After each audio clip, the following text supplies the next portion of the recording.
If your house is in a cold climate, keeping it warm in winter is expensive. The Department of Energy predicts that prices for natural gas and heating oil will rise again this winter compared with last, and that's after a year in which heating oil prices rose sharply in most parts of the country. Sure, you can dial down the thermostat and get used to wearing bulky sweaters indoors to cut costs.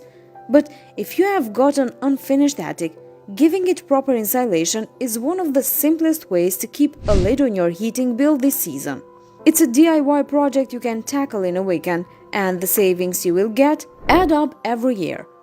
And it works the opposite way for warm climates in summer. It helps stabilize your house indoor temperatures to keep cooling needs in check.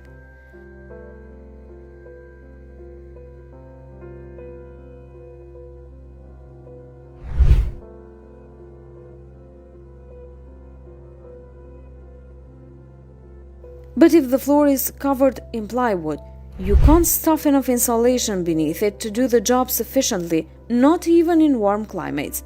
Plan to pull up the flooring and layer new insulation on top of the old. With the floor gone, you will have to find a spot elsewhere for stashing those off-season clothes and that holiday decor.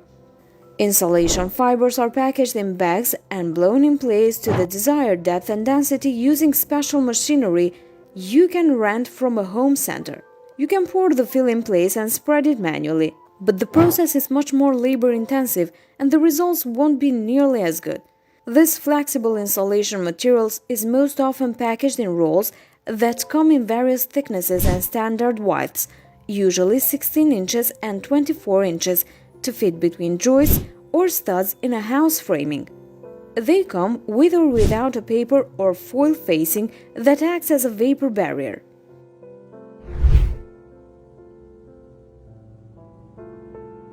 You add one or more layers to achieve the desired level of insulation. First, let's discuss the most common types of insulation available for attics. Fiberglass batts, cellulose, loose-fill fiberglass, and spray foam. More options exist, but these four materials make up the vast majority of insulation. The term R-value, when used below, refers to the material's ability to resist the transfer of heat and measurement looks at pre-inch units. The higher the number, the better. Fiberglass batts offer the easiest way to add attic insulation or just about any area around your home. However, typically batts offer the worst insulation performance for any job.